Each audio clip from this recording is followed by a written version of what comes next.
ရုပ်ရှင်ရိုက်တဲ့အဖွဲတွေကကြားတာဗျကြားတော့ဂျော်လီဆွေကြီးကရောက်လာတာရှူတယ်စကားမပြောနဲ့ရုပ်ရှင်ရိုက်နေတယ်ကျွန်တော်ကလည်းကလေးပြီဟုတ်ကဲ့မပြောဘူးခမရလို့ကျွန်တော်အကြီးကညုံဝင်းပိတ်သက်ပါလို့ခေါ်ပေးပဲခေါ်ပေးမယ်ငင်းငင်းနေဆိုကျွန်တော်ရုပ်ရှင်ရိုက်တာအစာဆုံးကြည့်ရတာပေါ့မီတို့မှန်တို့ပင်တာရုပ်ရှင်မင်းသားညုံဝင်းကတော်ပါတယ်ရုပ်ရှင်လည်းရိုက်ပြီးတော့ကျွန်တော်နားကိုရောက်လာရောက်လဲလာအမေညုံဝင်းရောက်ပြီလဲပြောအကြီးညုံဝင်းရောက်ပြီလဲပြောရောကျွန်တော်အကြီးမျက်စိမမြင်တဲ့အကြီးကညုံဝင်းဘလို့တော်ကြောင်းချောကြောင်းလှကြောင်းဘန်ဒိုလူလေးနဲ့သူစားမဘလို့တရုတ်ဆောင်ကောင်းကြောင်းသူကတအားပြောတော့ညုံဝင်းကသဘောကျတာဘောကောင်းတာပြောတော့ကျွန်တော်ကလည်းသူပြောလေရင်ထဲကမချင်နဲ့လေသူရွှေ့နာကျွန်တော်ကသိတာဟုတ်ဗျဒါနဲ့ကျွန်တော်ကပြောရတာကျွန်တော်လည်းအကွက်ချောင်းနေတာကျွန်တော်ကလည်းကျွန်တော်အရေးကိုကျွန်တော်ကပညာပေးခြင်းနေပြီ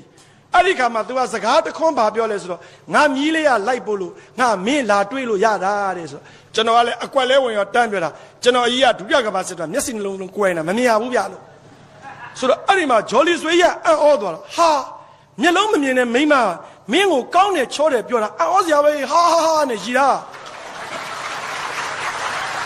အဲ့ဒီလိုရီတော့ကျွန်တော်အကြီးကမခံဘူးဗျဟဲ့နင်အဲ့လိုမရီပါနဲ့တဲ့ညုံဝင်းကိုငါမမြင်ရပေမဲ့သူ့အဖေရွှေမန်းတင်မောင်ငါမြင်ခဲ့ရတယ်ဟဲ့သူ့အဖေရွှေမန်းတင်မောင်တိတ်တော်တိတ်ကောင်းတိတ်လေးစားစရာကောင်းတယ်အနုပညာအားအပြည့်အစိုးအငိုအလွန်ကောင်းအမလေးသဘောကောင်းမနှောကောင်းသရာစိတ်ကလည်းရှိဘာသာတရားလည်းလေးစားအဲ့ဒီလိုတိတ်တော်တဲ့အဖေရဲ့သားလည်းသူ့အဖေလိုပဲတော်မှာပဲပေါ့တယ်အဲ့ဒီအချိန်မှာဂျော်လီဆွေကြီးကသူကြီးတာကိုရပ်ပြီးတခွန်းနဲ့သူပြောတာအော်လက်စတတ်တော့အဖေကိုချစ်ရင်သားသမီးတွေကိုလည်းပြည်သူကချစ်တကိုးဗျာ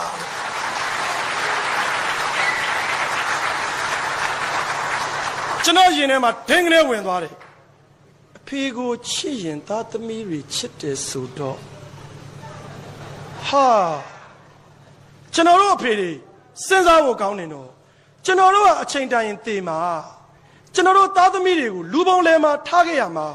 ကျွန်တော်တို့ကိုချစ်ရင်ကျွန်တော်တို့သားသမီးတွေကိုလည်းချစ်တယ်ဆိုတော့ကျွန်တော်တို့မျက်လုံးနှလုံးကွယ်ပြီးသေပြီးတဲ့နောက်ကြံခဲ့မဲ့ကျွန်တော်တို့သားသမီးတွေလုံခြုံစိတ်ချရဖို့အတွက်ပြည်သူချစ်အောင်တော့နေသင့်တယ်ဗျာအရထက်ချစ်အောင်တော့လည်းနေသင့်တယ်အဖေရတော့တယ်နော်ခမည်းမရှိတဲ့နောက်ခမည်းသားသမီးရသမားသားသမီးမျက်နှာငယ်နေမှာပေါ့အဖေတွေလည်းအရေးကြီးတယ်အိမ်တိမ်မှာဒါကြောင့်အိမ်တိမ်မှာအမေလည်းအရေးကြီးတယ်လို့အဖေလည်းအရေးကြီးတယ်ကဲဒါဖြစ်ရင်မေးရအောင်မယ်သားသမီးတွေရောအရေးမကြီးဘူးလားကြီးတာပေါ့ကြီးတာပေါ့သားသမီးဆိုလူငယ်တွေအကြောင်းပြောအောင်မယ်မြန်မာနိုင်ငံကလွဲလို့ကျန်တဲ့ဖွံ့ဖြိုးဆဲနိုင်ငံဖွံ့ဖြိုးပြီးနိုင်ငံတွေမှာ ICS လို့ခေါ်တဲ့ကျွန်တော်တို့ရုပ်ရှင်ကားတွေမှာဗျာ Spider-Man တို့ Batman တို့ရှိတယ်လို့ Iceman တွေအများကြီးခက်စားနေတယ် Iceman ဆိုဘယ်လိုဘာသာပြန်ရင်ကောင်းမလို့